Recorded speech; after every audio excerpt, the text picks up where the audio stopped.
Bro, I can't with this, man. I really can't with this, man. Why is it that a lot of red pillars out here, like the Fresh and Fits, the Andrew Tates, for what you're gonna see right here, and this is gonna be a long video, so you guys go ahead and grab you a nice little drink, nice little snack, grab some popcorn. We gonna watch this. I'm gonna try to get most of this done tonight, and it'll hopefully be uploaded later on tonight, so you guys can enjoy this little thing probably before you go to bed, or you probably watch in the morning. Let me know how you guys think about this debate. But for what I've seen from a lot of clips from this Kasparian versus just Pearly things about feminism, just Pearly things, I just gotta hit this for just Pearly things right here. This is right here. Hey, this chick cannot debate, and she's supposed to be the white girl version of Fresh and Fit. Again, Fresh and Fit can't really debate either because they mainly debate dumbass OnlyFans girls.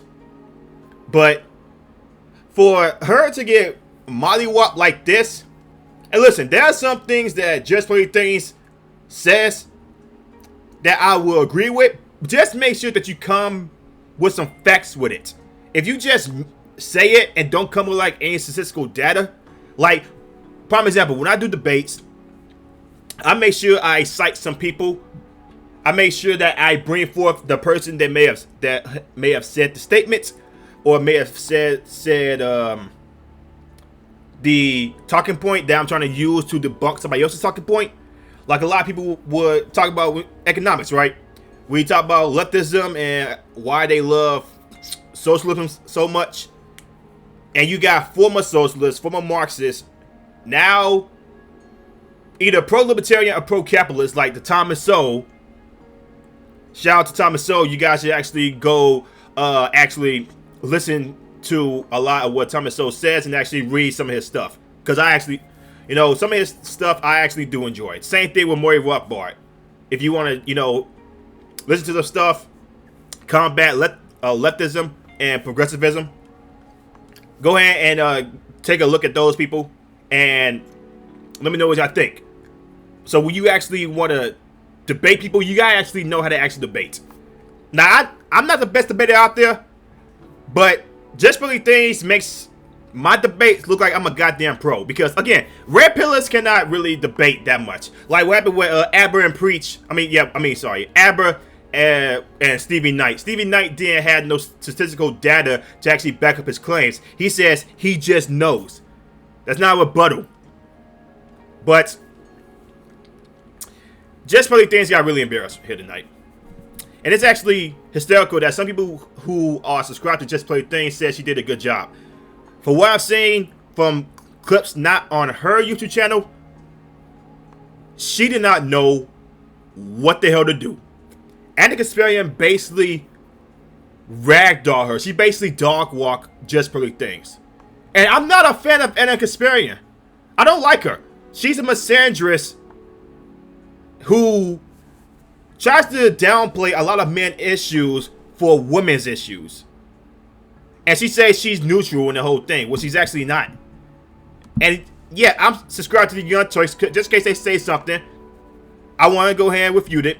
Nowadays, I've got to let politics, a minimum, because I enjoy just chilling and playing video games. But I've been going on for 4 minutes.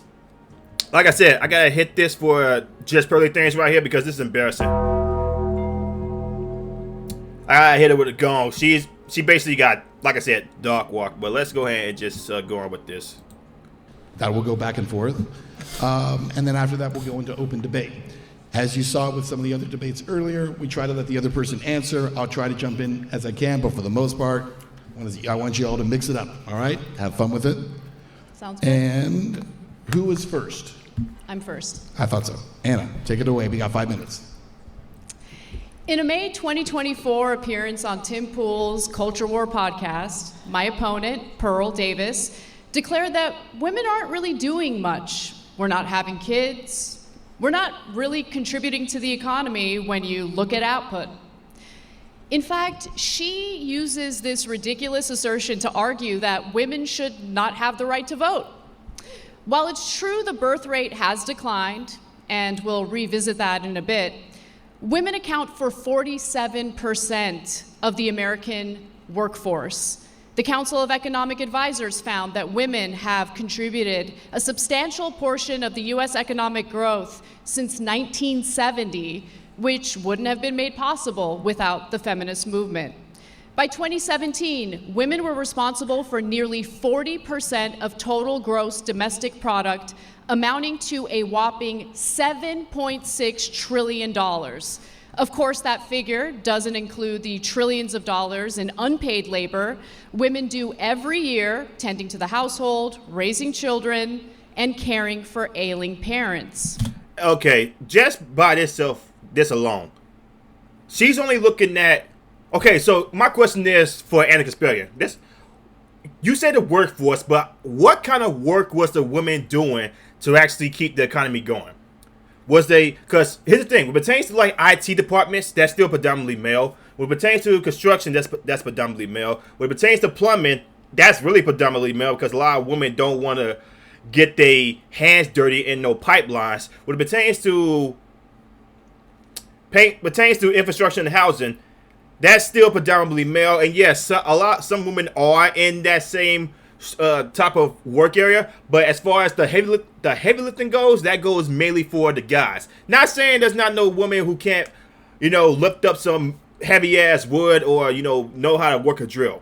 But the percentage for those actual job markets, it's still predominantly male. It's like 80%, 80% man, 20% woman. But if you want to actually look at the job market, where the women predominantly make up the most of the workforce, it would be like desk jobs or nursing. Those would be the jobs that women predominantly, take over. Not really construction, not housing or construction, not the infrastructure, because the infrastructure is still being built by predominantly men because they have the strength to do it because men are biologically more stronger than women, so they can handle the heaviness for a lot of heavy products. So again, I want to ask Anna Kasparian. I'm not saying women shouldn't be in the workforce. What kind of jobs was she looking at to say like women can actually bring forth let's just say, better solution if men just left that workforce in general? How better would it be, or how much more faster would it produce? Because a lot of people who actually work in construction said they don't like to hire women because women predominantly move a lot more slower in like pertaining to lifting much more heavier objects, which is true in a lot of cases. So, is it mainly desk jobs that she's looking at, like the office jobs where she's like business meetings and all that stuff? Is that the kind of workforce that she's talking about? If that is the workforce that she's talking about, then yes, Kasparian does have a point. But like the heavy lifting, like the manual labor type of jobs, that's still predominantly male. Or the disgusting, nasty work areas like plumbing and working the sewer pipes and all that stuff.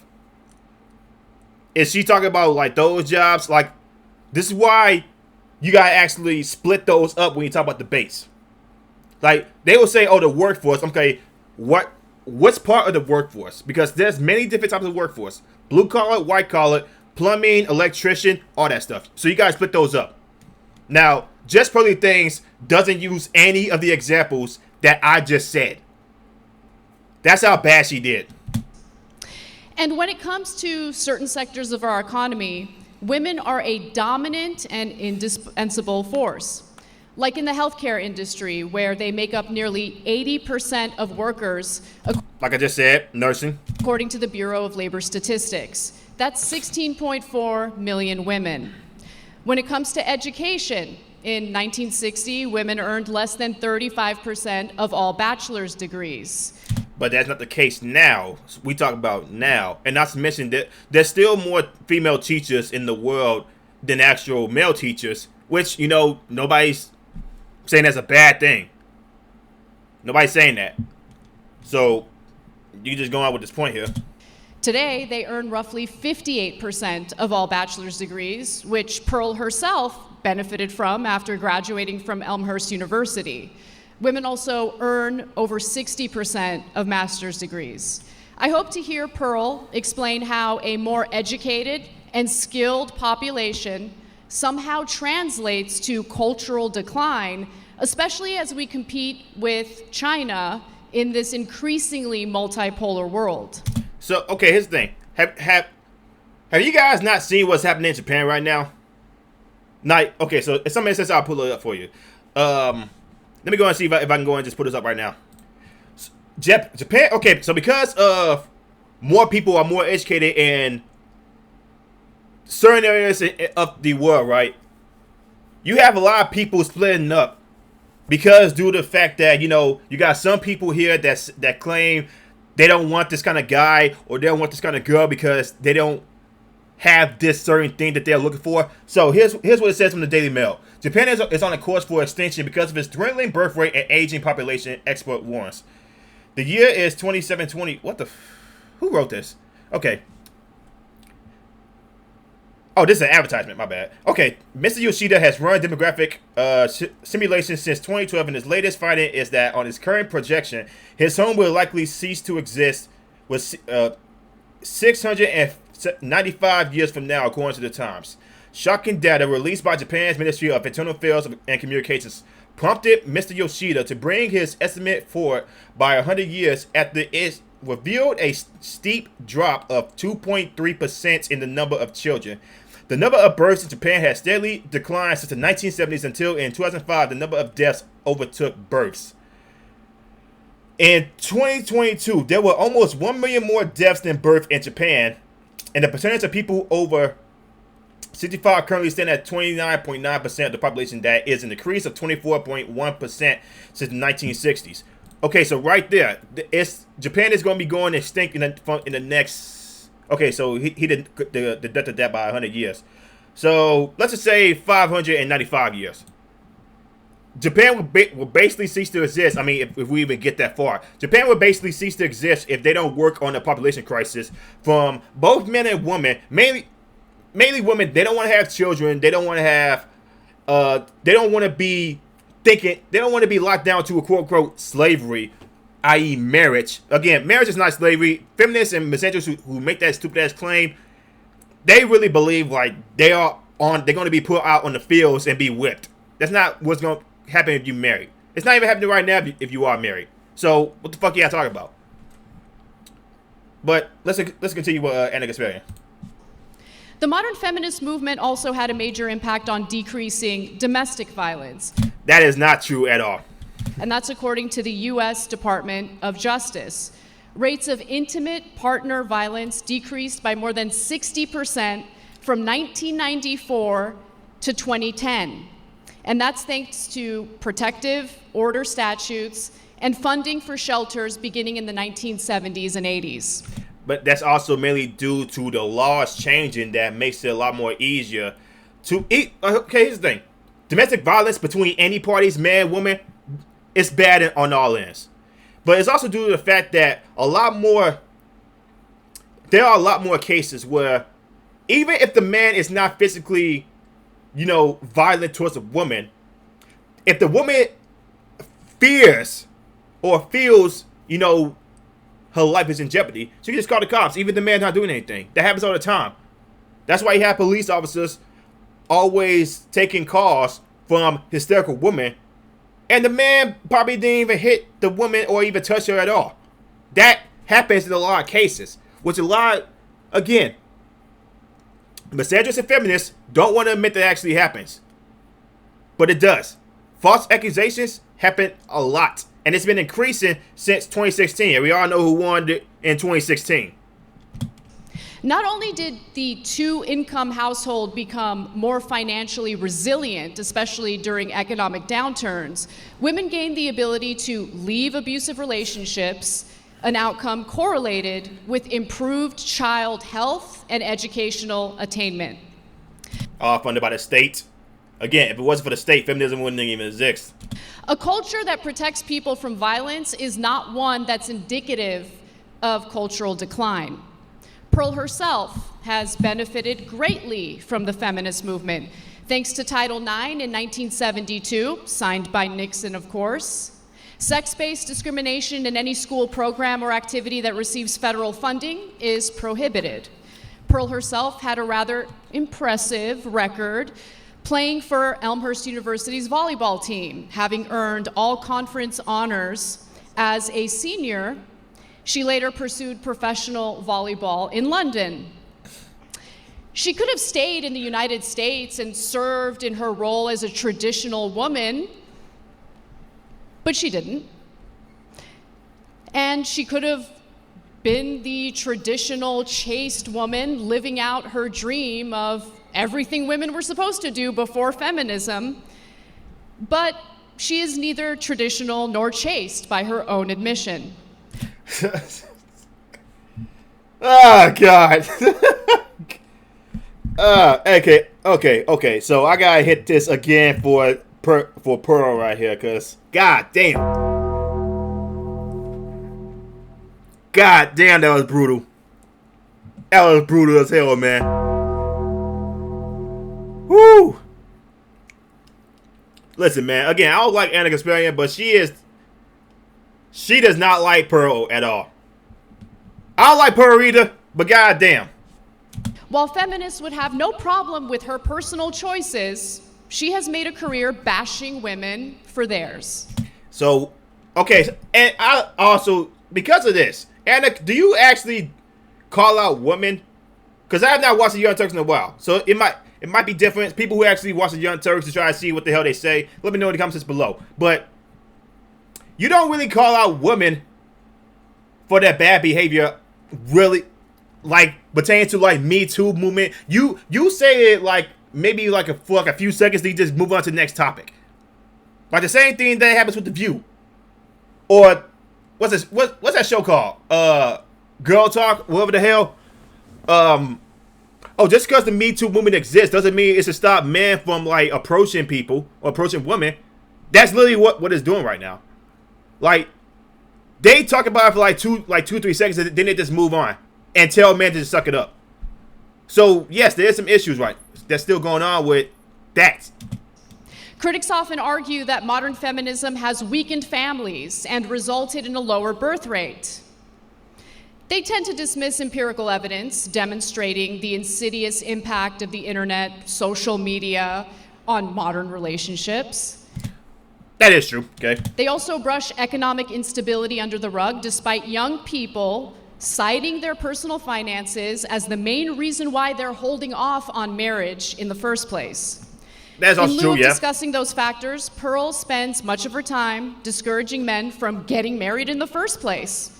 During her debate with Trent Horn, she declared that men are better off shacking up without ever getting married. Her reasoning? Wait, isn't that something that also feminists actually promoted? They shouldn't be tied down to one man, especially with the whole sexual liberation movement, right? They shouldn't be tied down to one man.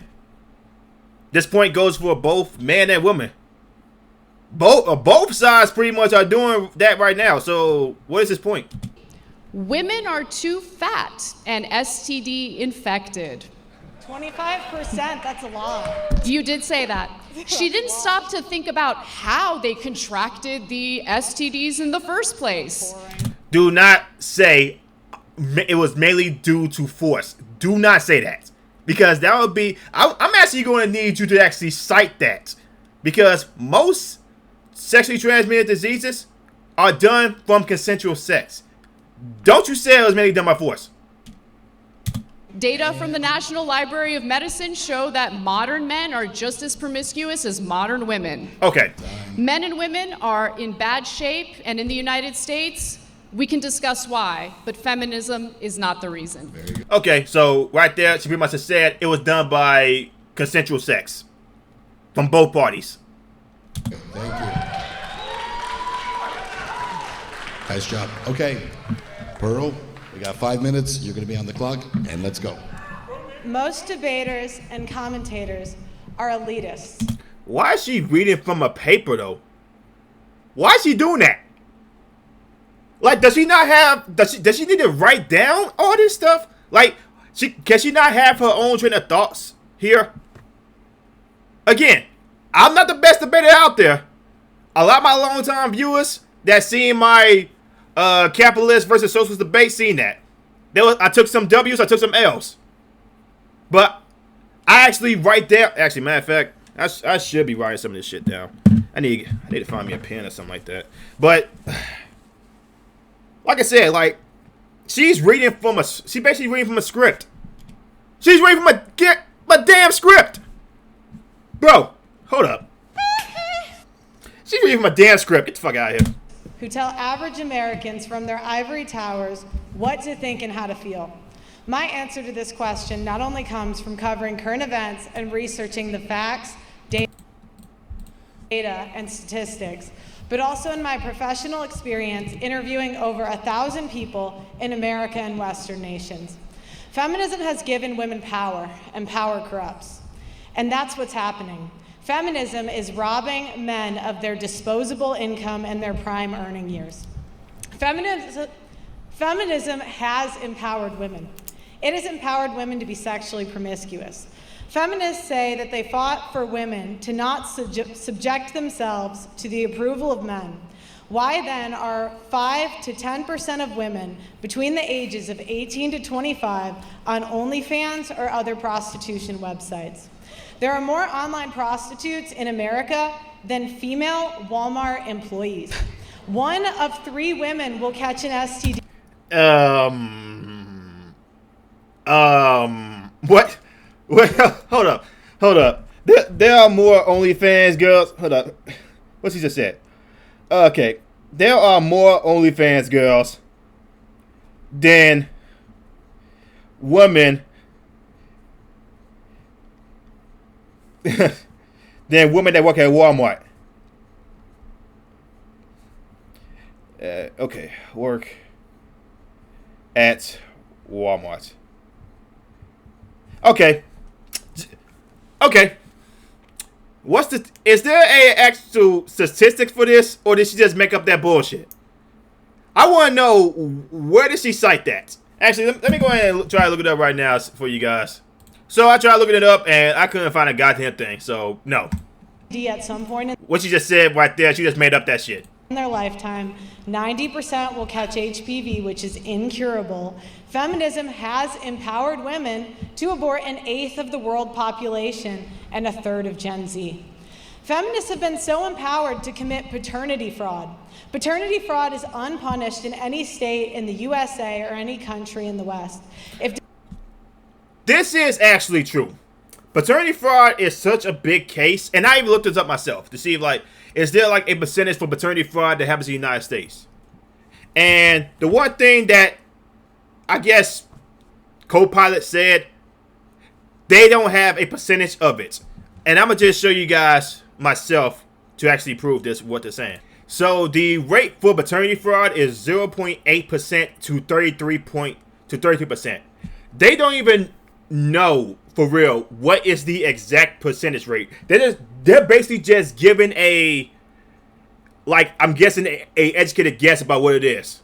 Okay, because in different states or different countries, paternity fraud is a lot more drastic case. I mean, in the United States, there is a rate right now of children being born without their, and they're being raised by a person that is not their blood. That's not their blood father. That's not their paternal father. And that's because in a lot of instances, there is cases where the woman does cheat and she gets pregnant. She doesn't know if it's her husband baby or a boyfriend's baby or if it's somebody else's baby. So in cases like this, and because she doesn't want to like take the risk of hurting her boyfriend or husband, she doesn't tell him that she actually went outside the relationship. And because she's pregnant, the guy that is with her believes that it's his. He ends up raising a child that he believes is his. And there's also been some studies by some actual YouTube channels that have explained certain situations that have happened with the man. They probably needed blood for, or they need to give blood to the child. Doctors did a DNA blood test. There wasn't a match. And that is very hurtful. You guys don't believe me? Go to Strong Successful Male.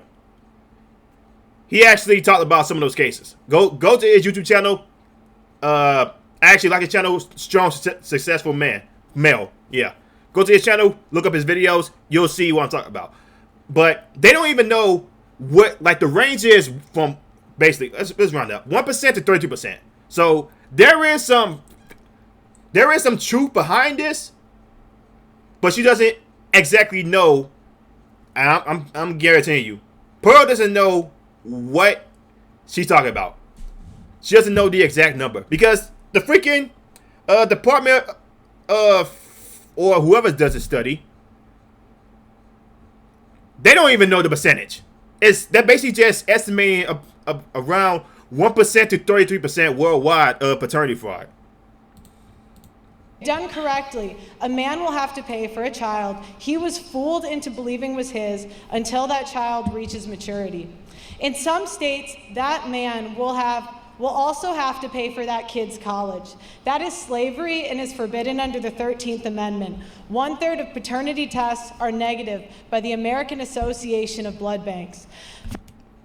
Okay, so she actually does have some statistics, okay. Feminism has empowered women to rob men of their time, their resources, their reputation, their children, and in the most extreme cases, their lives. They do this through child support, alimony, false allegations, and paternity fraud.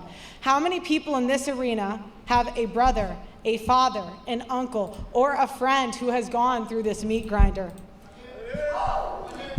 Anna has been on the air for 15 years and is completely oblivious to these issues. It's a silent genocide of the lives of millions of men.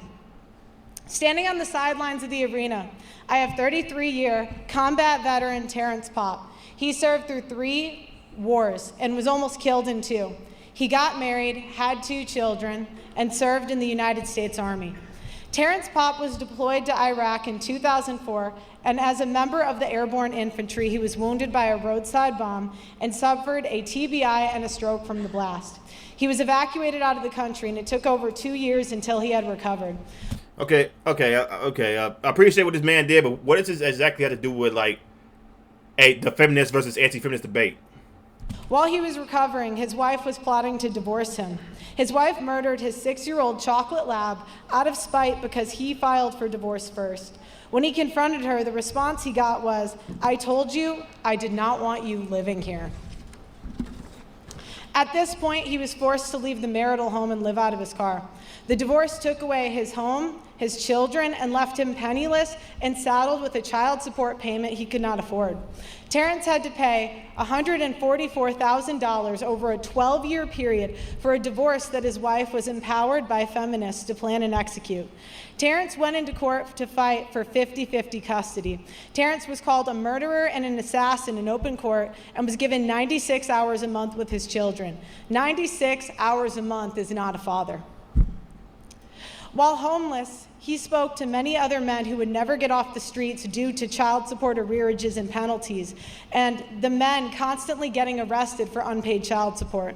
The disparage of losing his children and his home, and his PTSD and constant pain from his wounds, he became suicidal. While at his post in 2008, a former commander of his came to see him to secretly say his last goodbyes. The next day, Mr. Popp's former commander put on his dress blues and went to the Holy National Veterans Cemetery and blew his brains out. Terrence Popp was notified of the death and was shocked because he was planning to commit suicide in the exact same manner. So in effect, his former commander took the bullet that was meant for him. Terrence Popp decided he would not kill himself and has spent the last 20 years saving 576 men from suicide with comedy. If you look to the left of the stage, Terrence is holding the dog tags for every life that he has saved. Now, why am I telling you this? Shout out to Terrence, yeah. Now, why am I telling you this? Because men and American veterans are put in this position because of the empowerment that feminists like Anna have pushed for. There are millions of men that have died in this country from the political power that feminism pushes. Since 1970, an estimated 1.6 million men have committed suicide. Time. Stop there. If feminists cared about equality, why aren't they fighting for equality in divorce and family court as hard as they are fighting for abortion, working, or becoming sex workers? Thank you. Okay, so there are some points there that I can actually agree with. The problem is she's basically reading from a script. That's my biggest issue with this. She's reading from a script, and it doesn't feel like it's her saying this. It's somebody else. Now, there are some issues with paternity court. There are some issues with child support payments. Like, again, I live in the state of Georgia. The state of Georgia, family courts, for what I've read and for what I've listened to, for what some people here that live in the state, family court is bullshit in Georgia. If you are a father, you have to fight tooth and nail to even see your kid for one day. I mean, it's like that in a lot of other states as well. But here in Georgia, as a father, you basically have almost damn near no rights. And it's crazy as hell that that's even the case. Like, you have to fight tooth and nail to even see your child. Like, you're being deprived from your child because the state wants to get in the way of you actually, looking to see your child. Or you have, let's just say, you have a nasty, egotistical baby mama. And it's not always the case. And listen, I know what some women are gonna say. Oh well, my baby daddy is a piece of shit. Listen, if it is, then you lay down the guy. And if it's also the case, let me just add that in. Why did you not take precautions to protect yourself, especially in acts of pregnant? If you get pregnant, like, listen, the whole men like having raw sex more than women, it's false. Men and women love raw sex just as equal. Don't nobody tell you otherwise. But it's the fact that as a father, you have to fight tooth and nail in the state courts in order to see your child, or to actually get or to have your baby mama allow you to see your child. Instead of you guys actually have a cordial discussion. So yo, I can get my child on these days. You get them on these days. I pay my bills. You pay your bills. I'm not paying no child support. 50-50 custody, hands down. You did. I'll take 50% of the load raising the child, and you do what you want to do. But the issue is, that's not always the case. It's not. But we'll continue on with what these two have to say. Okay, this is gonna be a heavy one. We're gonna go now to the opening interrogations. We have 10 minutes. Do we have that on the clock? Yeah, it's fading in right there. Okay, and take it away. 10 minutes. Who's interrogating who? Whoever wants to begin. Aside from the specific anecdote that you shared, which of course is tragic, can you cite some actual studies that look at the statistics and back up what you say in regard to the outcomes of marriage and divorce in America? 41% of 109 rape cases reported to police in a Midwestern city were admitted to be false by complainants. In one Midwestern city? And which Midwestern city was that? You can go from your ivory tower and tell I'm not in people an what ivory to tower. think I'm and on how this to debate feel. stage interrogating your... Okay, so Midwest would be Mississippi, Missouri, Illinois. What else is there? Shit, that's all the Midwest cities I already know. Or I'm sorry, those are Midwest states. What the hell am I saying? Hey man, I'm gonna give myself English, motherfucker, do you speak it? Wait, no, my bad. That was the wrong one. Yeah, I'm gonna give myself that because those are Midwest states that I just cited. Freaking Missouri, Mississippi, and Illinois. Those are Midwest states, not Midwest cities. What the fuck? I know St. Louis and Chicago. Yeah, those are Midwest cities. But shit, goddamn, I gotta give myself a duh moment. What the fuck was I thinking here? But I want to know like what actual city is she talking about in the Midwest? Like, is she oh, maybe Delaware. Delaware as well. That's also a Midwest state, I believe. But I want to know what city is she actually talking about as well, because I want to actually look the study up myself. Or assertions, and you've only provided an anecdote.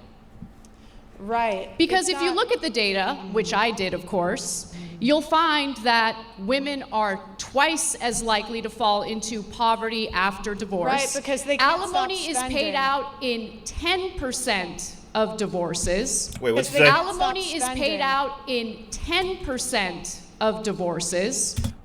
That's due to the fact that cost of living is still a huge issue. Like, the cost of living has been an issue since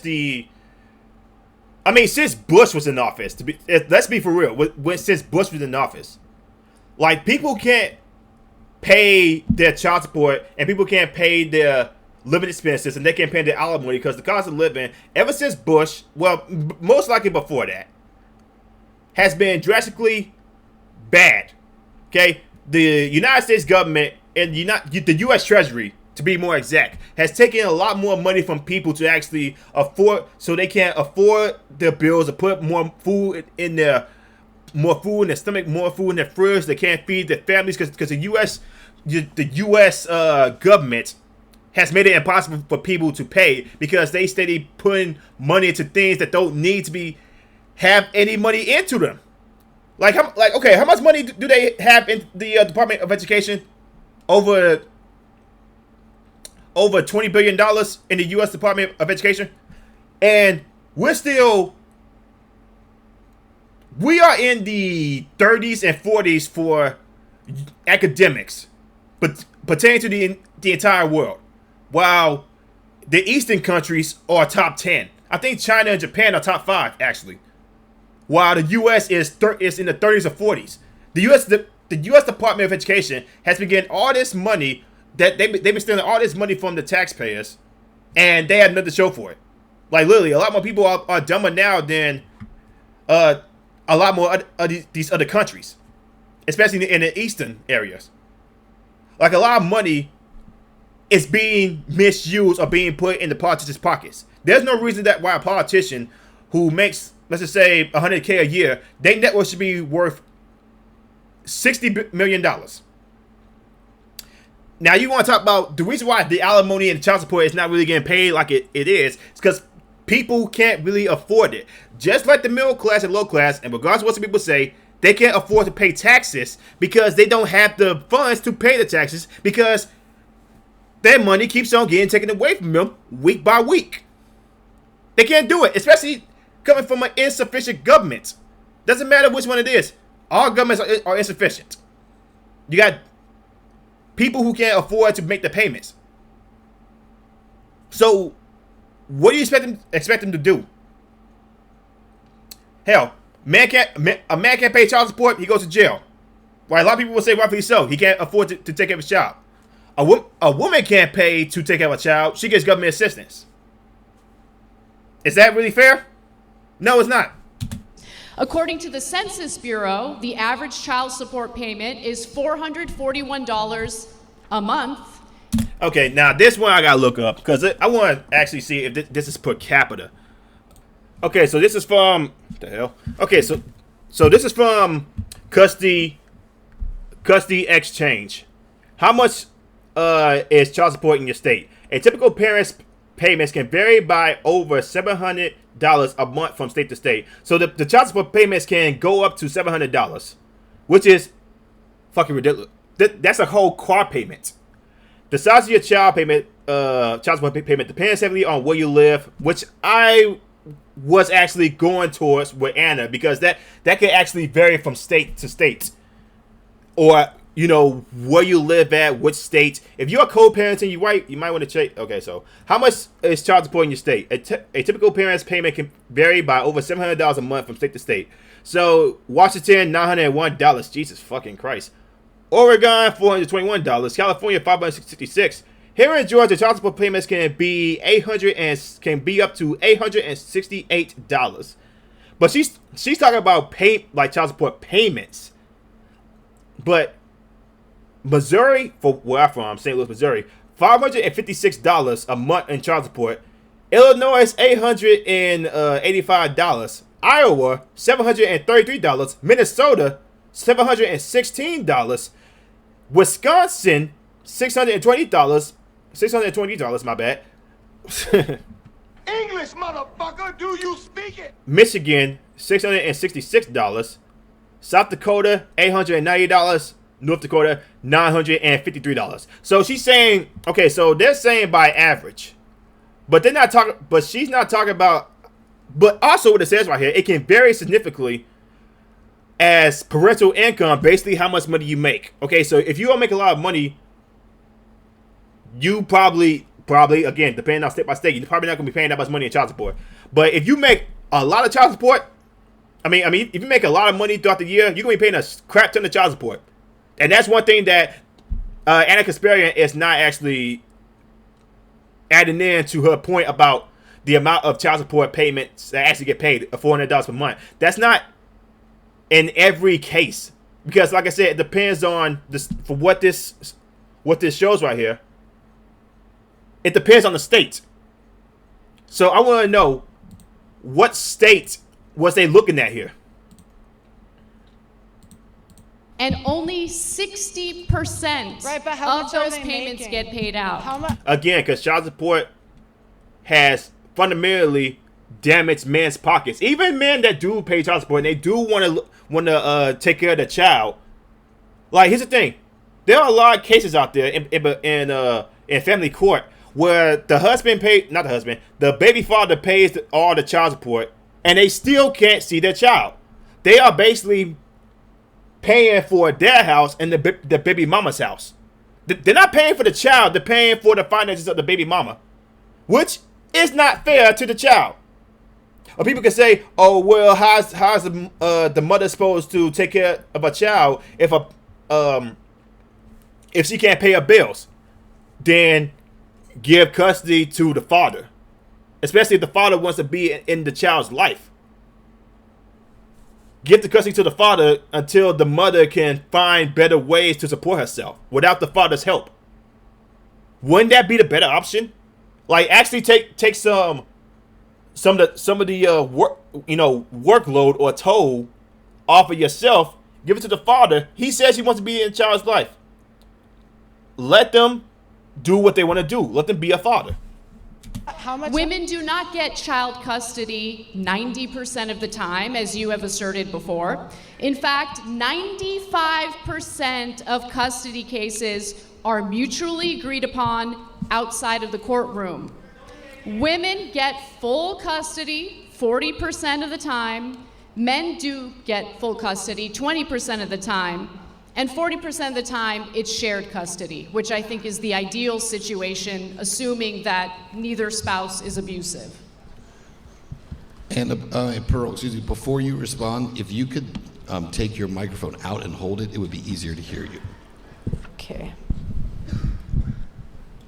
Okay, so I want to know like what study did she actually use? Okay. We gotta do this again. Okay, so I did try to look up some various websites, but a lot of them didn't actually have a actual average. So that 20 to 40%, I don't know where Anna Kasparian got that from, because she didn't actually cite her source either, unless I didn't hear her. So it would be End of the time, women get full custody 40% of the time. Men do get full custody 20% of the time, and 40% of the time it's shared custody, which I think is the ideal situation, assuming that neither spouse is abusive. Okay, so that's 40, 40, 20. So basically, men still don't have like the majority of fathers in the like. I'm guessing in the U.S. that's only 20%. Okay, that has full custody of that child. Joint custody. I mean, it's not a bad thing as long as both parents are actually cordial. Because, you have like a 50-50 custody and both parents are at each other's necks. So I want to know, like, because she didn't cite her source. So I want to know what source did she actually use. And Pearl, excuse me, before you respond, if you could... Alimony and medical care and dental are not covered by that, so a lot of times it does go above 50%. Again, you can go through the facts, the data, and the statistics and manipulate them any way that you want. It's not But manipulation. Those are the stats. There are 1.6 million men in this country. Men are 9 times more likely to commit suicide after a divorce. Compared to women, what's the number for women? It's lower. Really? What is it?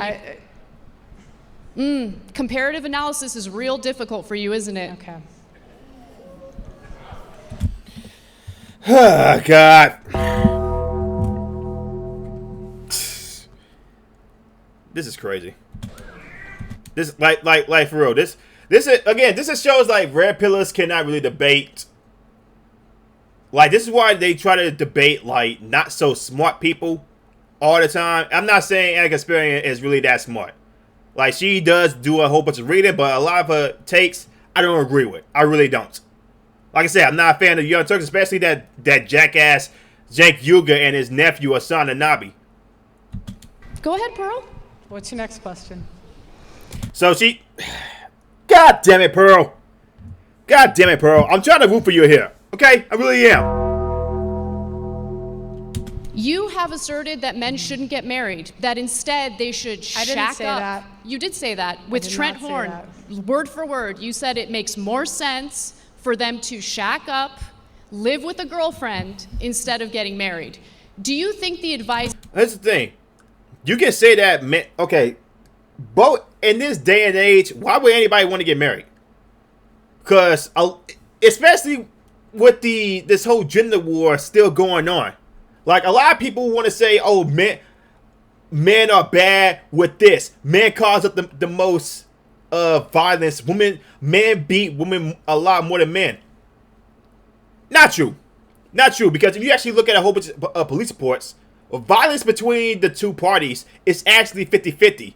Men just don't report it as much as women. Like, even in a lot of cases, right, where violence does happen, a lot of times it is orchestrated by the woman. Cop comes in, see the woman beating on the man, or the man defending himself. Boom, that man is automatically thrown on the ground with a knee in his neck. So, police reports actually came out and said, when it pertains to like violence between the two sexes, even in marriages or relationships, it's 50-50. So the thing about with marriage is, I'm not saying that people shouldn't get married. I'm just saying a lot of people aren't worth a marriage. Like, you as a man that ain't worth a marriage. You have a lot of women out here that's not worth a marriage. So this varies about the context. Like, you can have some people that can be so in love with each other and they don't want to get married because they don't want their their mutual relationship to be put on a state paper.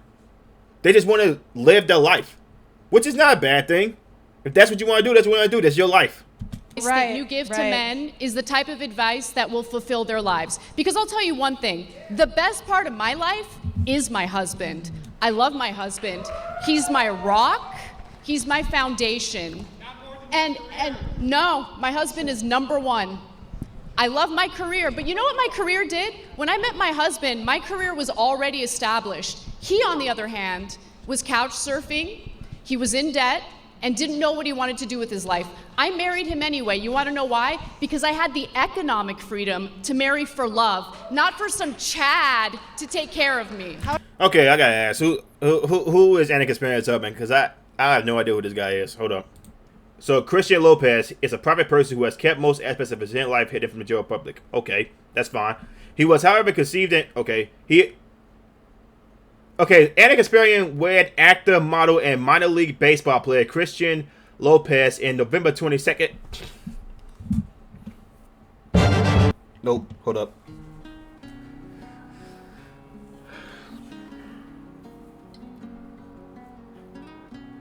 Okay. Anna Kasparian, you basically found a well-made man. He's an actor, model, and minor league baseball player? I thought, like, a lot of people, if some people were probably thinking, like, you probably talk about some average Joe. This guy's an actor, model, minor league baseball player. This guy has it big. So, okay. My bad. What to say? Although he hasn't made his occupation known in the open, his relationship with Anna Kasparian suggests that he has experience in either media creation or editing.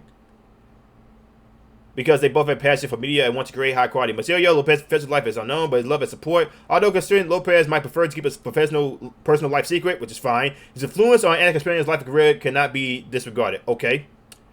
So again, he's an actor, content creator. I'm sorry. Yeah, he's an actor, model. He's making money. So again, he doesn't want his personal business out there, which is fine. But from what I've seen from those three aspects right there, he's making money. So did she just downplay her husband to try to make this debate go by in her favor? How tall is he? I married him anyway. You, my husband, my career was already established. So she was established. He wasn't, for what she's saying. He, on the other hand, was couch surfing, he was in debt, and didn't know what he wanted to do with his life. I married him anyway. You want to know why? Because I had the economic freedom to marry for love, not for some Chad to take care of me. How tall is he? Oh, he's 6'1", about your height. How many kids did you give him? None, I don't want kids. I don't- Let's not do shouting questions from there, please. Allow these two to debate each other. Okay, what's your question? I mean, you don't really have much to answer, so I don't know what else to ask you. Do you think you're helping men by discouraging them from entering fulfilling marriages? Well, okay, so you say fulfilling. Problem is, and again, this goes for both sides. A lot of people are not worth a marriage. They're not. I would say that there's a small, but there's a percentage, like maybe, okay, 30, 70, what the fuck ever, between both sexes. That 30% of people and 30% of men are worth marriages, are worth being married to. 30% of women are worth being married to. That's all I'm gonna say right there. Everybody else is pretty much just and stuff. They like there's a reason why divorce rates are as high up as they are right now. What like the whole I'm gonna settle for this man because I want the ring, and that settlement is in divorce. When you settle with someone, not because you actually want to be in a relationship with this person, divorce rates skyrocket. Like right now, divorce rates are going down because nobody's getting married. What's the point of getting married? They probably saw, like the guys, they probably saw their homeboys get, screwed over in court, get screwed over in like divorce court. They're like, yo, don't go do this. Oh, you have some married men right now. They're stealing younger men. Yo, don't get married, man. It's not worth it. What happens to men if they don't pay child support? I mean... What is this? What is this? What is this? What the... What happens? What happens, Anna? How many men do you think get What arrested? happens to I don't know men what the when they number don't is. get- But the What idea that happens there's to like a men when huge they number don't- of men getting arrested for not doing what they're supposed to do. 15%. And take Okay, so I'm gonna ask this once again. Why is it that if a man can't pay child support, he gets arrested, or he can't take care of his child, he gets arrested, but if a woman can't take care of a child, she gets government assistance? Why is that the case? That would be a much more better question that Pearl could have asked Anna Kasparian, but she doesn't, because she doesn't actually go towards the actual good questions to ask. Pearl she's not even an amateur. She's just a child trying to do debates. She can't. But she can't do this. First and thinking that again, I would be better on this stage than freaking Pearl. And this is a topic about feminism versus anti-feminism. Pearl.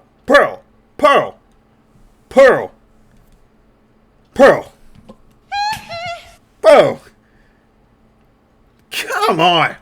Take care of their children. It's not a huge issue. What happens to men when they don't Really, pay child support? only 60% of child support payments get paid out. You got to allow her to interrogate you, not them. You got to stop yelling questions at her. You can minimize men's problems all you want, but I don't think you understand how privileged of a position you're in. In what way? How am I privileged? Men are the ones that are on the hook for child support. Men are the ones that are on the hook for alimony. It's easy for you to tell men to just take the risk when you're not in that position. So are you asserting that men shouldn't pay child support following Okay, no, that's not what you were saying, Anna. You just swung that around. a divorce?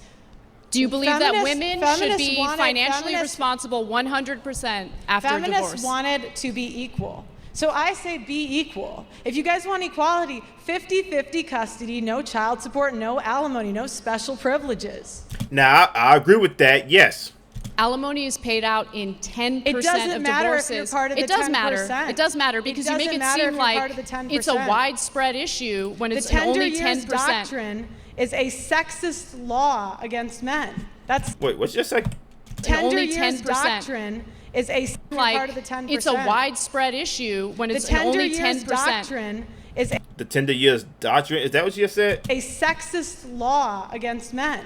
That's sexist. How is it sexist if a where have you woman guys- decided to forego a career, that- decided to be a stay-at-home mother, and the marriage doesn't work out, she has no job, she has no income, so you think it's unfair to get support from her ex-husband so she can raise the kids? Okay, first of all, Anna, that is not the majority of America. Okay? It's like you said earlier.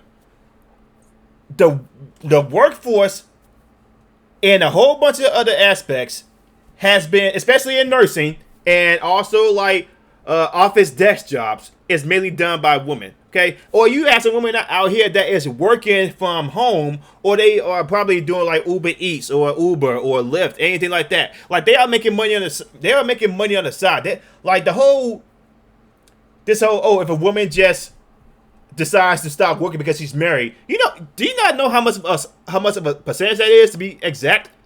Like a lot of women actually bring up this point. Like women I talk to, right? They try to bring up this point as a gotcha. So again, I asked them, what is that actual percentage of women that stops working when they're married to their husband? Because I'm gonna give you a hint. It's not 80%. It's not 70%. It's not 90%. It's at least 23%. If I'm actually quoting the study right. 60%. So she can Okay. So I couldn't exactly find that study either. But this whole conception that married women just stop working women just stop working after they get married, it's not true. Okay, because women still want to work. They don't want to be in the house all day, and not because they want to take care of the child. Because again, what's that? Daycare happens. Daycare is a thing. People, especially in like a two-parent household where like people, like both parties, both the man and the woman is working two jobs. They put the baby in daycare, or they have probably the grandma, grandpa, aunt, uncle watch over the children while they're at work. No, that kind of thing. So what is any woman, okay, that is making these talking points that Anna just made? What is the exact percentage of women that stop working after getting married? Because I assure you, both parties are still working. 60% of kids under 5 have daycare. Daycare is an option now. You wanted to be men. Do you know how much daycare costs? You wanted to be men. Here you Do you know how much daycare costs? Do you think it's free? Let her answer. A lot of things are expensive, Anna. I mean, men. That's not an answer. Women have 85% of consumer spending. Women spend money all the time. You spend money on hair dye. You spend money on Botox. You spend money. You should think about it. Okay, yeah, this kind of just... Listen, personal assaults, why? Just like, obviously this doesn't help your case. I sure am. That's not a good thing. You spend money all of the time. Yep. So you wanted to be men, here it is. You're equal. Pay for daycare. Equality means that when you have a child or children, you're both responsible. So the Right. idea that the woman should take 100% of the costs on herself without any help from her husband or ex-husband is ridiculous. Again, but here's the issue with this. Here's the main issue. Women put themselves in this situation. Because once again, what you just said before would pertain to like the 50-50 custody was like 40%. Or the woman gains most of the custody, 40%. And the man gets the man custody 20%. How come that 40% of the female is getting like the 100% custody? If that said husband or former ex, baby daddy, whatever you want to call it, if they want to be a parent in the child's life, why take away the ability to do so? That 100% doesn't even have to be 100%. It could be 50. Like you said before, that 40% of joint custody, that could be higher. Problem is, there are some bitter ass baby mamas out here. Yes, there's gonna be some bitter ass baby mamas out here. Not always the case. But for those bitter ass baby mamas that make it impossible for the man to even want to take care of his child, even though it may be his first child, maybe it was a slip up for a one night stand. You didn't want to terminate your pregnancy. He wants to help out because he wants to. He has the urge to and the need and the response to do the responsible thing as an adult. Okay. A lot of some baby mamas out here do not want that. Okay? Because they probably heard from one of their friends or they heard some stories on social media about how much money a woman can get off of child support. What was this? This one chick on TikTok, I believe, or Instagram, Twitter, whichever one it was, doesn't fucking matter. She got like 6 kids, 6 different baby daddies, and she gets like $2,300 a month for it. Out of all 6 children, $2,300 a month. That's because that child is not in the father's life. She gets all that money from child support. So that 100% doesn't need to be 100% at all. It's actually a self-inflicted wound. Because first of all, you was not protecting yourself during sex. Second, you think this guy is not going to be a great father, not because he's done anything bad, but because you had some ill will with the guy. And now you take 100% of the responsibility where you could be taking 50. He takes the kid for like 3 days, like 2 or 3 days. You take him for the rest of the week. Boom. There. That 100% of the responsibility, done. It doesn't have to be 100%. If a lot more people, like you said, was cordial with these custody battles, there would be no freaking issue. But problem is, women tend to use the baby as whippings more than the man does. And that's a fact. How is that fair? Well, how is it fair that he doesn't get 50-50 custody? Well, first of all... That is true, yes. Why are you asserting that they don't? It's 50% his DNA. Why can't he have 50% custody? Where there have was a feminists study. been? I've been Let on me answer 20 your question, even though I should be different- interrogating you. I'll answer your question. Massive study out of Massachusetts that looked at 24,000 divorces. In those 25 divorces, they found that in only 8% of cases did men ask for custody. 8%. Right, because the average American can't afford divorce fees, Anna. But women it can costs afford to raise the $25,000 children to by get a themselves divorce. without support from the ex-husband. But they get support from government assistance like food stamps and welfare.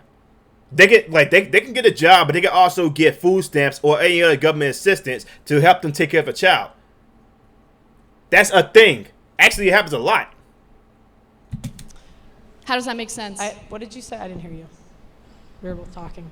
You're complaining about the costs while simultaneously arguing that a woman should not get child support in order to raise the children that the former couple had together. Are you? Okay, once again, what is the percentage of women who stop working after getting married? Because women still tend to work after getting married. Yeah, both parties do like. I do my job here in the household. You do your job here in the household. We have this understanding. We do it like that. Okay, that's fine. But once again, what is the exact percentage of women that stops working after getting married? We don't even know because they don't say it. They don't know. They don't actually have a study for this. They didn't actually tend to research this. It's just a talking point by feminists saying like, "Oh, I'm giving up everything to get married." The woman has to give up everything. The man has to give up nothing. Like, that's a crazy ass statement that the man is giving up nothing for a marriage. You guys equal or not? You want to Yes, be equal. equality means that All you're right. both responsible 50 for raising the children, and that includes the so costs you should have of raising the equality, children. but not at the expense of men. 50-50 custody, 50-50, no child support, no alimony. That's equality. You don't want Alimony equality. makes sense if You the want- woman was you a want- stay-at-home mother and doesn't have a source of income. How else would she take care of the kids following a divorce? by getting Again, what is the percentage? What is the actual percentage? Because you don't actually know yourself. You're just saying that. a job just like the men.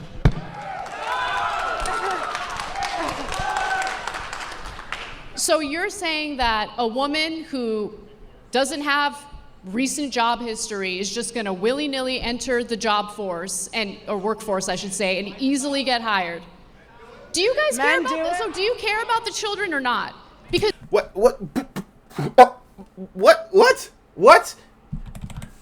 you're saying that a woman who doesn't have recent job history is just going to willy-nilly enter the job force or workforce, I should say, and easily get hired. Okay, first of all, there are people out there that just came out of retirement and now they work for Walmart. And they haven't worked in like 5 or 10 years. Yes, it's possible. Get the fuck out of here. Do you guys care Men about do this? it. So do you care about the children or not?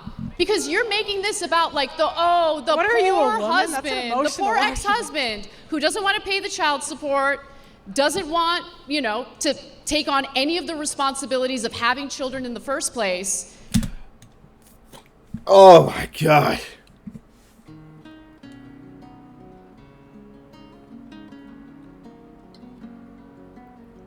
That is not the majority of the cases though. What you're talking about is you're mainly focusing on the bad aspects of the two parents. Okay? Once again, you do have a lot of men out here that do want to be a part of the child's life. They're not just like the majority of men out here they're not just having sex and then just pumping their jizz in the woman and then they say, "Hey, I'm pregnant. Hey, I'm leaving." That's some movie type shit. That's some like music video type shit. Why is it that you seem to have a problem with men carrying out their responsibilities, but when it comes to men are dying to care about their responsibilities. Men Really? are fighting to be a part of their kids' lives. what's the empirical data on that? I don't need data. How many people in here have had a family or a friend fight for their kid and not be able to get it? The reason that this happens, Anna, is because lawyers tell them not to fight because it's so expensive and they won't win. What is They that won't based win. on? Based on me. You have to provide, look, Pearl, I am open to be convinced, but I need more than anecdotes. I need more than vibes and feelings.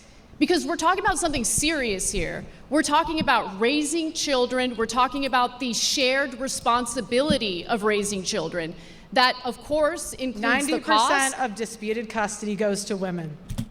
Okay, hold up. Lawyers do not tell fathers not to fight for custody. Instead, they provide guidance on how to advocate for their children's best interests. They help fathers understand the legal rights, prepare for custody battles, and navigate the court system effectively. Lawyers emphasize the importance of maintaining clear communication, gathering evidence, and considering mediation or other dispute resolution methods to resolve custody disputes amicably. They also provide support and representation throughout the legal process, ensuring that fathers' rights are upheld and their voices are heard in custody battles. So they have to fight again. So they have to fight to literally see their children. So what's the? I'm trying to see like where this actually stands, because yes, it's a lot more. Here's the thing: it's a lot more harder for a man to fight for child custody rights than a woman. Okay, because people can say, "Oh, the court system is not biased." That's not true. It's really not. It's not true at all, especially in the federal court system, where, again, I said it before. Men want to be a part of the child's life. Problem is, you have some bitter or money hungry baby mamas out here that can probably, as a matter of fact, no, there's also a YouTuber on here, said the lead attorney, right? Yeah, so here's the lead attorney, right? I'm subscribed to this guy. Go to his channel. He talks about family court cases, right? And he also explains in his much more popular video. What's the one right here? His most popular video again, right here. The child support system is broken. Go check out his video right here. The child support system is broken. And it talks about cases here in the state of Georgia where I live at.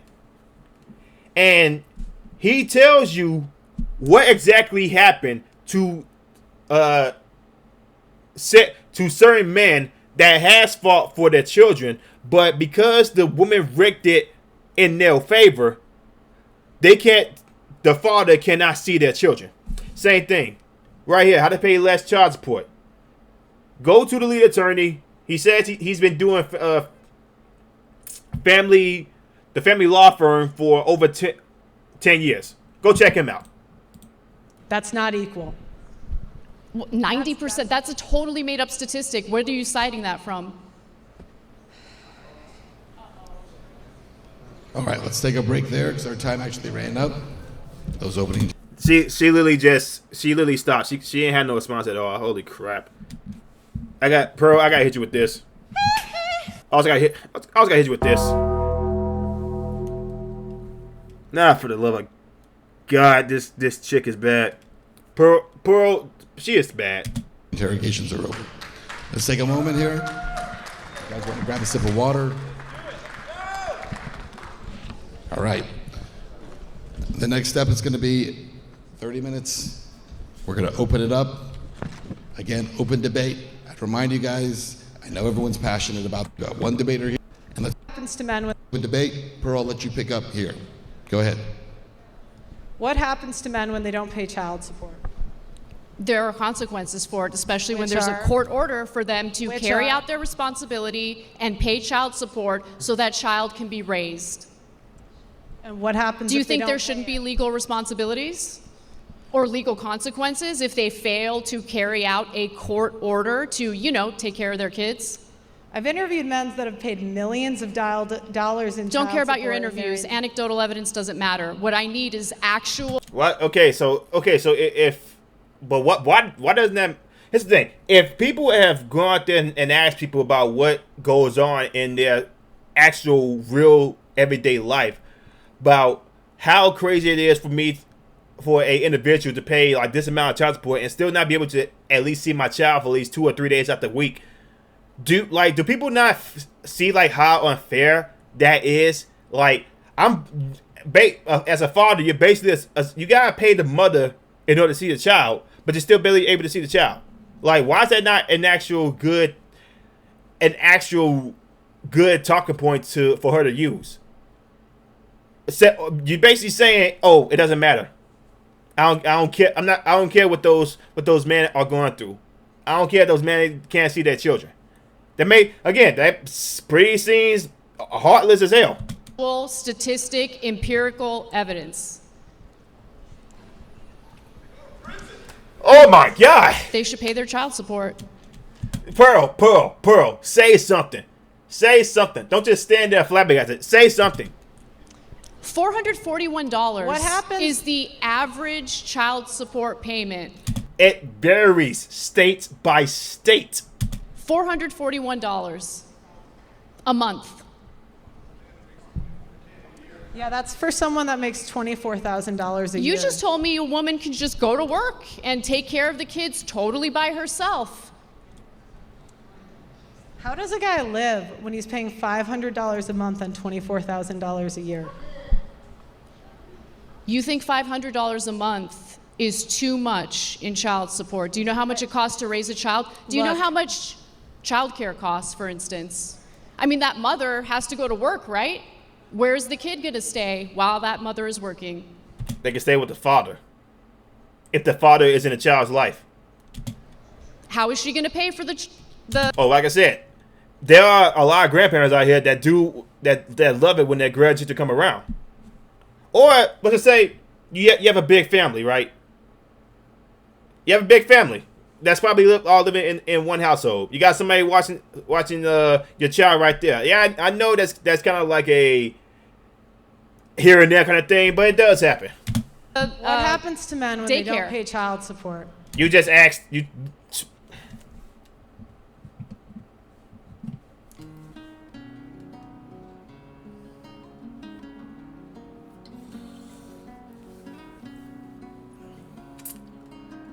Oh God! You just asked this question, Pearl. What is this? Sorry, say that again. What happens to men when they don't pay child support? There are legal repercussions for not carrying out a court mandate Do you think to that do something. Do you think that fraud should be illegal? Absolutely. Okay. So why is it not illegal for women to fraud men on paternity?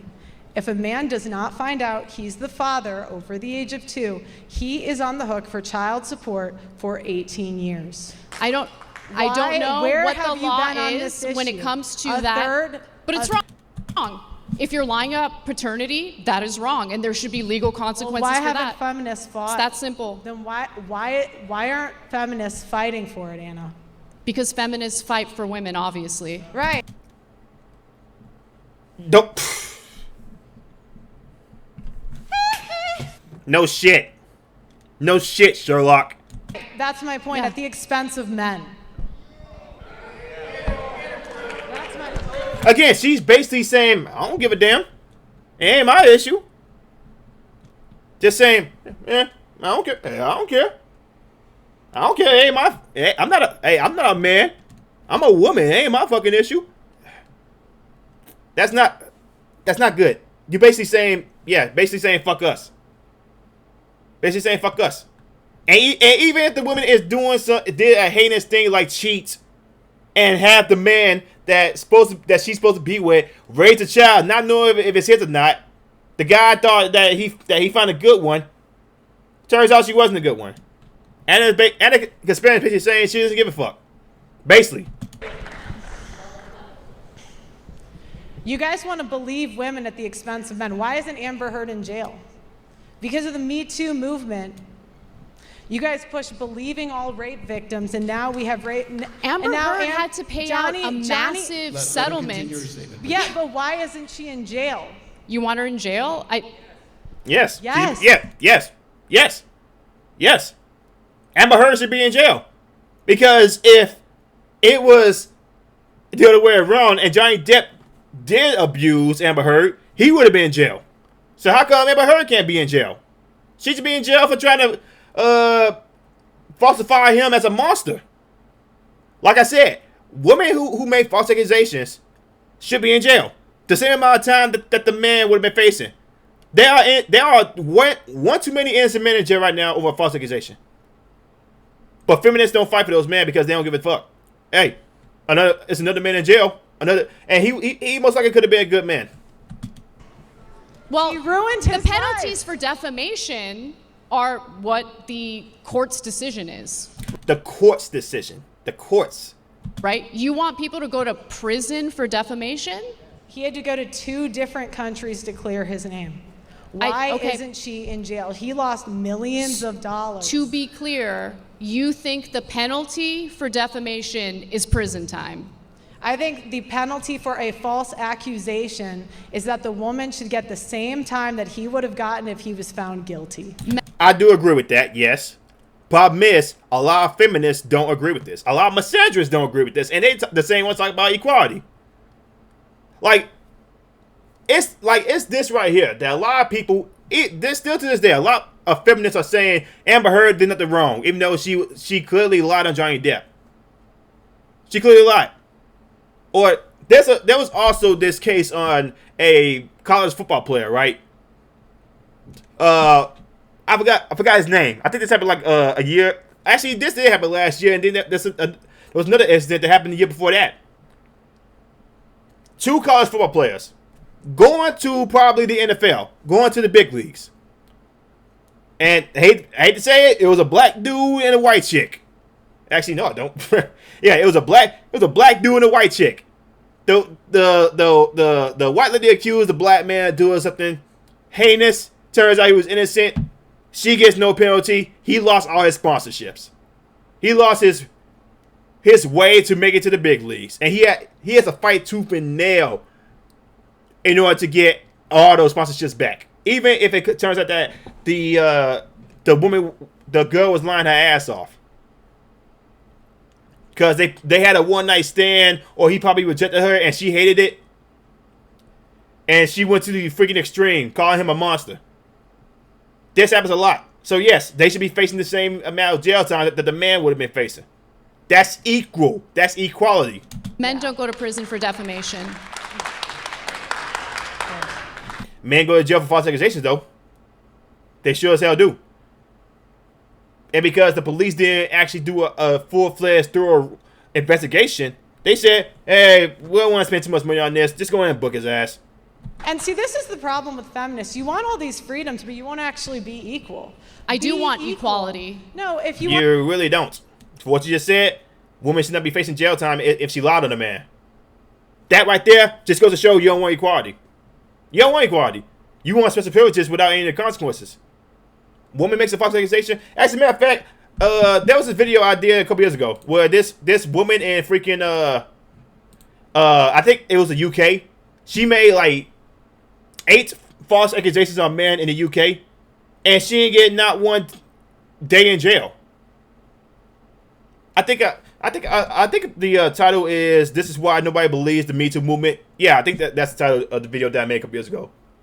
She was able to make all those false accusations on those men in the UK, and the reason why she never stopped is because there was no actual repercussions.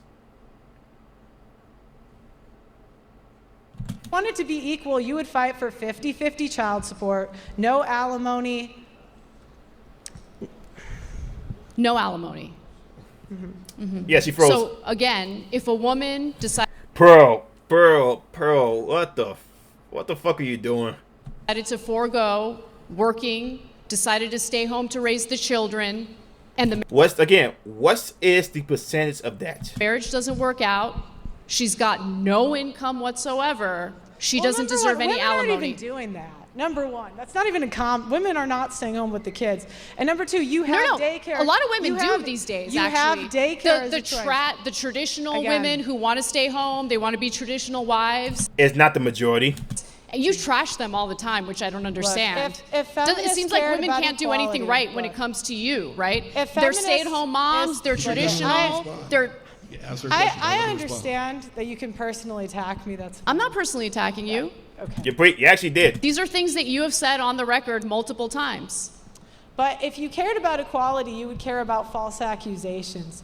I do care about false accusations, No, yep. you don't. You don't know me? You don't know what I care about? Look, all right. Let's talk about rights that men do not have. Men do not have the right to be enlisted in selective service. You know, we have 125K men who were drafted and buried overseas. Think about that over a second. You talk about the oppressions of the past, But how many men died in World War I and World War II and had no choice? And yet Anna complains about oppression.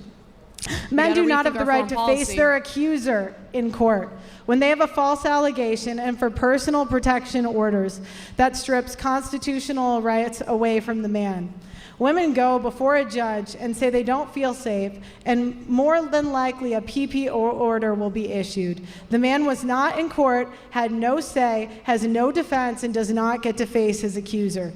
That is done en masse, and many servicemen and first responders lose their careers over this because it strips a man's Second Amendment rights away based on no evidence. Men do not have the right to raise their children. Divorce is no fault, but when it comes to child custody, it's always the man's fault. He loses his children to the system. 96 hours a month the father does not make. Men have longer prison sentences. Women get a third of the time for the same crime. Where are the feminists fighting for equality on that issue? There has been rampant discrimination against better qualified men in hiring across multiple industries. Men pay more child support, and child support orders are not enforced at the same rates between men and women. Women are more likely women pay not child to support. pay Fascinating. and are prosecuted for Nobody's saying that. payment at lower rates. Men cannot opt out of parenthood. Men have very few domestic violence shelters and are not taken seriously when they're domestic violence victims. I agree on that. White men in particular are discriminated against when it comes to hiring and educational attainment. True. The Duluth model is a model that law enforcement, courts, and counselors use automatically that assumes men are the aggressor. The tender years doctrine is a guideline in divorce used to justify removing the father from the child's life. The only institutional sexism that exists is institutional sexism that discriminates against men in favor of women. Furthermore, U.S. courts do not require receipts to show how that money is spent by the custodial parent. That is one thing that is the most fucked up of them all. Now, what she said, I actually wholeheartedly agree with this. Okay, so a man proves, I got the receipts to show that I pay my child support payments. Okay, because I want to make sure that my child has food in my stomach. If I'm giving my baby mama, the mother of my child, money to put food in my child's stomach, I want to know, what is she spending that money on? Because that money should not be going to your phone bill. It should not be going to your rent. It should not be going to your gas money. It should not be going to your insurance. None of that. If you can't pay none of that yourself, give me my child. The whole, I'm using this money to take care of my child, but then I had to give you more money in child support. So I gotta bust my ass. I gotta break my back, break my neck, blood, sweat, and tears more for you instead of my child. Oh, what you want to do the argument? Oh, well, that's the money of your child. Okay, I'm the father. I'm the father of the man that she had sex with. But you telling me I should break my back more for her than my child? No, I'm busting my ass for my child, not for her. Me and her are not together for a reason. But I want to see, with the amount of money, with all this money that I'm giving you a month for my child, I want to know what exactly you are spending it on. And the fact that the court system does not tell mothers, what you spend that child support on. The fact that the court system does not do that is an actual crime in itself. Because that just shows that how much women can abuse the system and get more money out of child support for the men, which does happen. But feminists want to pretend that it's not an actual thing. Oh, it's just, the average monthly payment is actually $493 a month. Again, it varies by state. If you work in a place like California, you gotta pay over $600 a month for one child. Over $600 a month for one child. And again, I want to know, the money I give you for my child as well is not just your child to take care of, it's also my child. So if you can't pay your bills yourself, when you being a strong, independent woman, I want to know if the money I'm giving you, what is are you spending that money on? If it's not on stuff for my child, that, clothes, shoes, toys, food, anything like that, if that money is not specifically for my child itself, give me full custody. Because what you're doing right there is basically money laundering. Unless there's overwhelming evidence of starvation, malnutrition, or severe child abuse. There are numerous reports of custodial You want the parents spending government the to money check on receipts and luxury. see, like... Let's let her respond to something. Yes. If the state can take my money and give it to her, I should be able to know what that money is being spent on. The same thing that's going on with Congress. They tell you the money is going to, like, this, and that for our benefits as American citizens, but we all know that's completely another fucking bullshit. They won't exactly tell us what exactly our money is going to, because they don't feel like you're not worth it. Hey, you vote for us and you give us y'all taxes, y'all hard-earned money, but we ain't gonna tell y'all where exactly that money goes to. Fuck y'all. Why should women not show, especially if I'm giving the child support to you? Why should she not prove to me, if I'm the breadwinner, right? If I'm giving her the money, why should she not show me what that money is being spent on? Because if it's not being spent on my child, or if you basically want to, I had to use this money to put gas in my tank, or to pay the light bill, or pay the gas bill, or for groceries, or money for my rent, my car, something like that. No. If that money is not specifically for my child alone, I'm taking full custody of that child, because it's obviously telling me that you, as a grown-ass woman, you can't take care of yourself. Thus, you should not be taking care of the child. So yes, Kasparian, that's an actual thing that is harmful, not only for the baby, because if he gets put in jail because they increased the child support excessively, for her, because she said it's not enough, now I gotta work more money, or I gotta work my ass off more, most likely hurt myself. I gotta pay up more. I'm behind on my payments. Then I gotta work around it.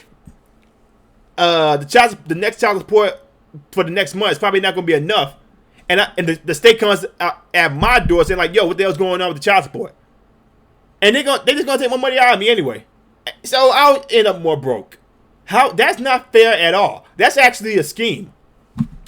Hold on, let's understand something.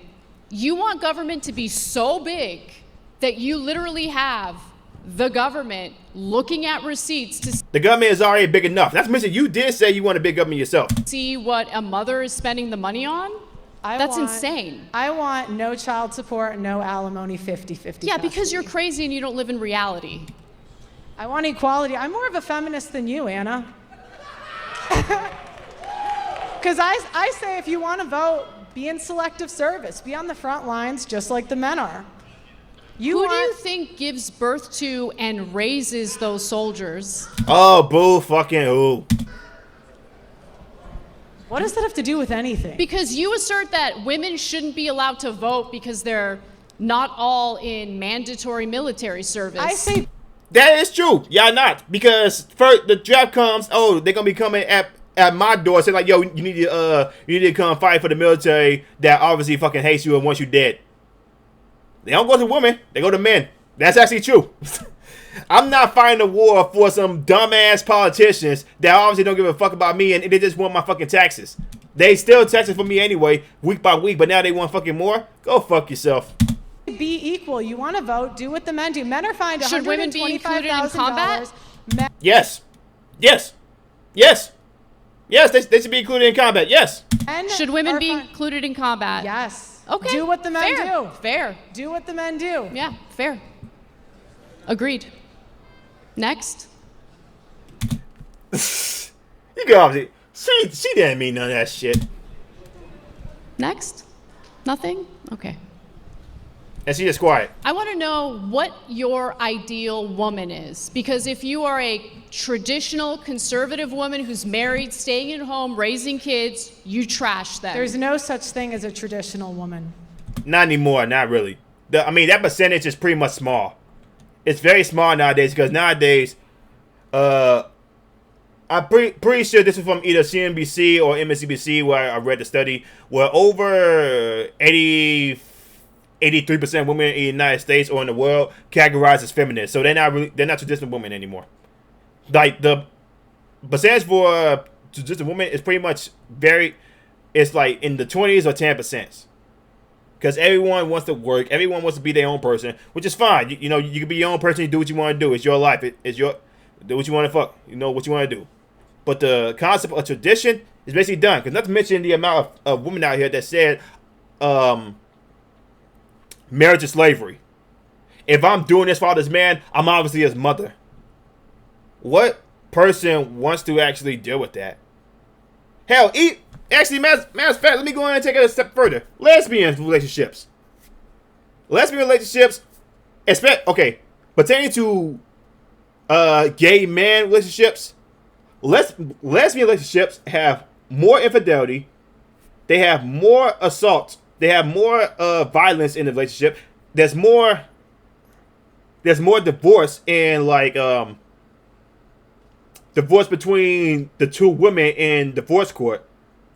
Men are literally telling y'all they're happier with each other. If that's your thing, if you swing that way and you happy with relationship, go and listen. Like I said, do what you want to do. It's your life. So and when that study came out, it pissed off a whole bunch of misandrists and feminists. Oh, how could y'all say that lesbians cause more violence towards each other than the men do? Y'all lesbian sisters is telling it for y'all. They cannot be traditional in 2025 because women will always have the leverage. What does that mean? What does it mean that women will always have the leverage?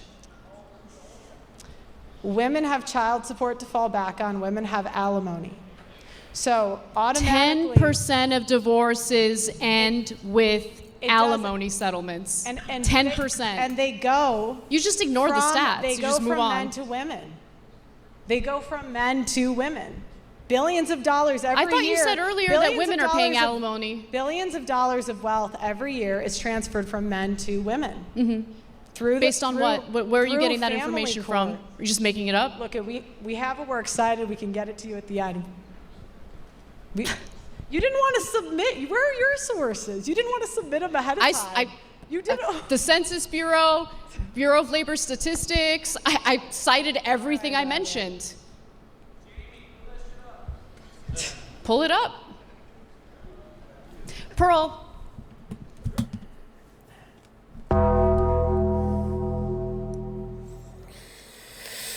Okay, her just standing there, not saying anything for a set period of times. Like, for the love of God, Pearl. I'm trying to root for you, man. I really am. But you're not making it easy for me. You're really not. The main thing I want people to understand, okay, Pearl's gonna trash women no matter what. That's fine. I'm not trashing But them. my biggest gripe with you is you're discouraging people from entering marriages. I don't talk. Like I said before, a lot of people are not worth marriages. They're really not. So, yeah, I'm with this man again. A lot of people should not be getting married. They really shouldn't. Tell men what to do. Sell me on. You advise men to avoid marriage. Sell me on marriage. What do men get out of marriage? That's sad. It's sad that people think that. It really okay, so can you answer the question? is. You get a partner, you get a teammate, you get to build a life together, and it's beautiful. You can get that without being married. This is a non-point. You can get that without being married. I feel like misery loves company in this situation.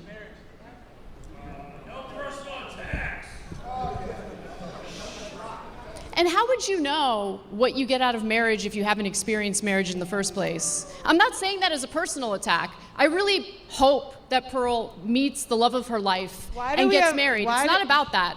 But you trash it without really understanding what the benefits are. Why do we have phrases like it's cheaper to keep her? Pearl, Oh, God. Answer the question. divorce is expensive. And by the way, on purpose, to discourage people from getting divorced in the first place. So basically, it's keeping people in marriages. So thank you for proving, like, thank you, Kasparian, for basically proving that marriage is not a beneficial thing. Because if someone decides to leave that situation, mainly women, because women initiate divorce 80% of the time, it's going to be more expensive on the man. So thank you very much for proving that, Pearl. Not Pearl. Thank you for proving that, Kasparian. Why do we have phrases like happy wife, happy life? Because it's true. So why not happy spouse, happy house? Again, you gotta make the woman happy, but the man has to be going hell to back and not be happy. That's not an actual fair, equal partnership. Both parties should be happy, not just one. Okay? Again, that also does and tend to lead to divorce. The man is putting everything out there to make his woman happy, but for some reason, there's something still missing. The woman says there's something still missing. She's missing something. So she divorces the man, and she wants to be free. Same with happy husband, happy life. I don't want to come home to an... Nobody says that. Nobody says that. Nobody says that.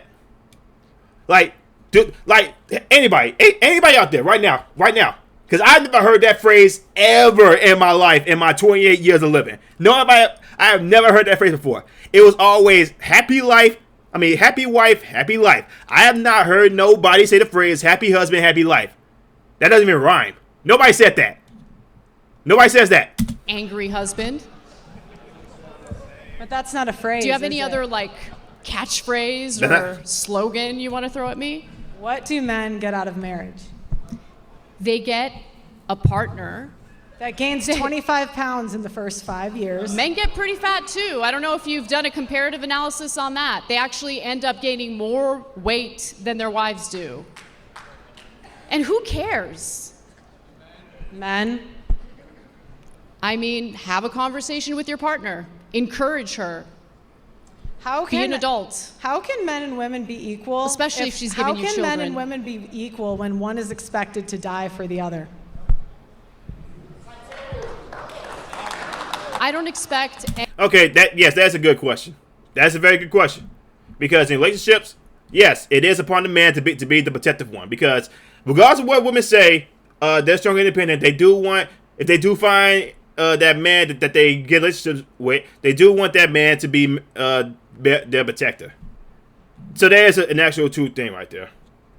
anyone to die for anyone else. I don't know what that even comes from. Yeah, but men are willing to die for you every day. The men in the police force, the men in the military. What about the women in the police force?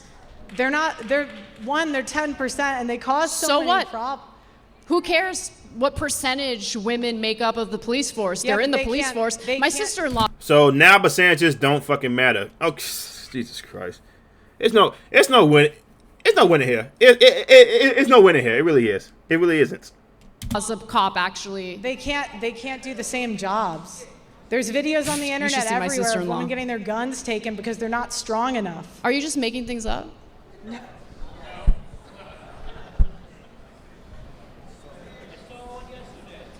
Pearl, what are you doing? Like, seriously. Next question.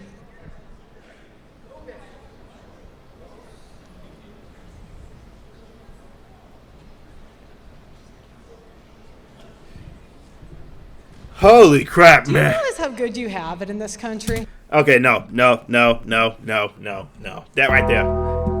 right there. No, I'm done. No, I'm in it. We're done. I need to play some video games. I really do. Because this, oh my God. Pearl. Pearl,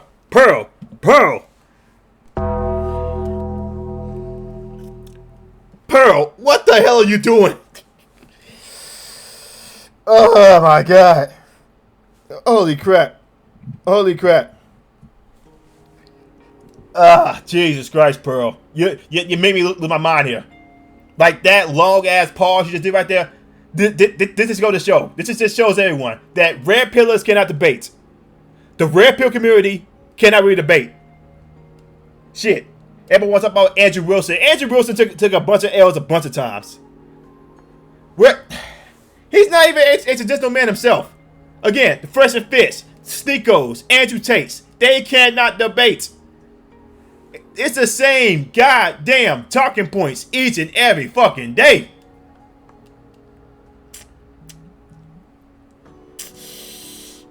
Okay, hold up. Shit, my bad. Okay, so yeah, so I gotta say right here, Pearl took an L. She really did. There was a lot of points that Anna Kasparian said that was complete. I don't know what statistics she got that from. She talked about the Federal Bureau or the Statistic Bureau and Intelligence Bureau, but some other statistics say otherwise. Like I said, Japan is going to be going extinct in 2400 or 2500 because the fact that the birth rates, like more people are dying in Japan than there are births, and right now in a lot more other countries it might be the same cases, but they probably haven't expressed it. But